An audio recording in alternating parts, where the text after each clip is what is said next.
अब हम लोग बात करेंगे कंप्यूटर की चौथी पीढ़ी की, fourth generation of computer.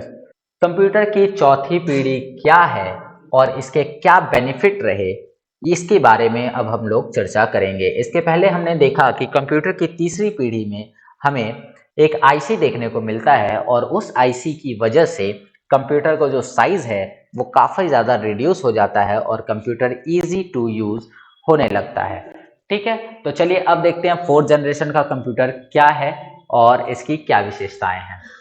The fourth generation of computers use VLSI, याद रखिएगा नाम, फोर्थ जनरेशन के कंप्यूटर में VLSI का प्रयोग किया गया। जैसे थर्ड जनरेशन में क्या प्रयोग हो रहा था, थर्ड जनरेशन में प्रयोग हुआ था जो है आईसी का, सेकेंड जनरेशन में प्रयोग हुआ ट्रांजिस्टर का, उसी तरह से फोर्थ जनरेशन के कंप्यूटर में प्रयोग हो रहा था VLSI, very large scale intelligence, या फिर ऐसे बोले तो very large scale integrated circuit.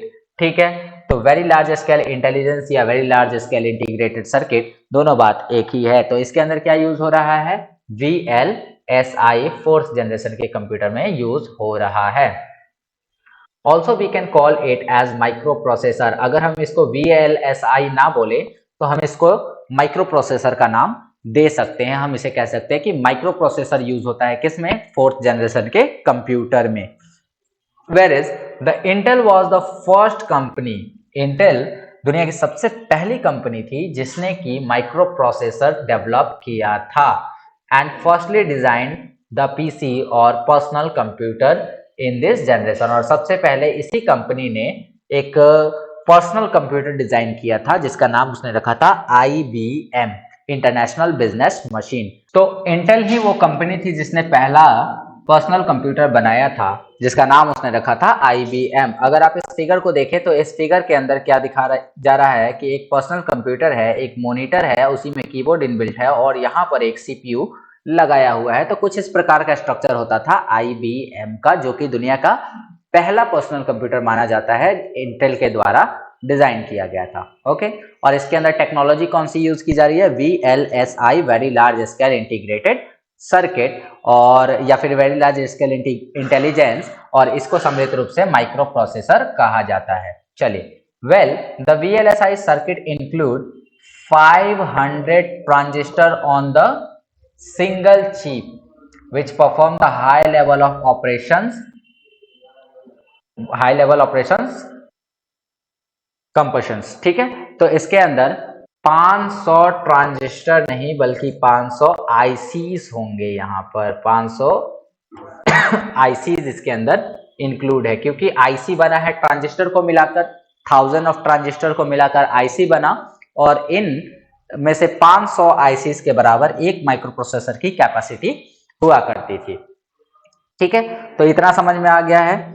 चलिए आगे बढ़ते हैं। तो फोर्थ जनरेशन से आपको क्या याद रखना है कि फोर्थ जनरेशन के कंप्यूटर में VLSI, very large scale intelligence का प्रयोग किया जाता है, और ये जो है ये 500 आईसी के बराबर होते हैं, ट्रांजिस्टर नहीं, आईसी के बराबर इसकी कैपेसिटी होती थी। और दुनिया का जो सबसे पहला माइक्रो प्रोसेसर बनाया था वो बनाया था किस कंपनी ने, वो बनाया था इंटेल ने, और इंटेल ने ही पहला पर्सनल कंप्यूटर बनाया था जिसका नाम रखा था क्या चीज, IBM, international business machine.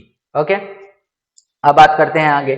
Computer की चतुर्थ पीढ़ी की शुरुआत सन 1971 से हुई, 1972 भी होगा, 1972 यहाँ पर जो देख सकते हैं ये अच्छे से कर लेना। सन 1971 से लेकर 1985 तक के कंप्यूटर को चतुर्थ पीढ़ी के कंप्यूटरों की श्रेणी में रखा गया है। इस पीढ़ी में आईसी को और अधिक विकसित किया गया। ध्यान से समझिएगा, इस पीढ़ी में क्या किया गया, इंटीग्रेटेड सर्किट को और ज्यादा डेवलप करके VLSI बनाया गया, जिसे विशाल एकीकृत सर्किट, लार्ज इंटीग्रेटेड सर्किट कहा जाता है। एक इंटीग्रेटेड सर्किट लगभग 30,000 ट्रांजिस्टरों के बराबर कार्य कर सकता है। तो यहाँ पे ट्रांजिस्टर से तुलना की गई है, और अगर हम ट्रांजिस्टर से डिवाइड करें तो 500 लगभग आईसी के बराबर ये कार्य कर सकता है। इस आविष्कार से पूरी सेंट्रल प्रोसेसिंग यूनिट एक छोटी सी चिप में आ गया। मतलब अगर ये आविष्कार जब हो गया तो पूरा जो CPU था, जो प्रोसेसर का स्ट्रक्चर हुआ करता था एक कमरे के बराबर या एक बक्से के बराबर, वो अब एक छोटी सी चिप के अंदर समा गया था। ठीक है, और इसे माइक्रो प्रोसेसर कहा गया। इसका उपयोग वाले कंप्यूटरों को माइक्रो कंप्यूटर कहा गया। मतलब वैसे कंप्यूटर जिसमें माइक्रो प्रोसेसर का उपयोग किया गया उन्हें माइक्रो कंप्यूटर नाम दिया गया। तो ये रही कुछ इंफॉर्मेशन जो कि फोर्थ जनरेशन से रिलेटेड है, और फोर्थ जनरेशन के कंप्यूटर की क्या विशेषताएं थी, इसके अंदर क्या क्या चीजें यूज की गई हैं, ये चीजें मैंने यहाँ पर डिस्कस आपके साथ कर ली है। तो चलिए आगे बढ़ते हैं।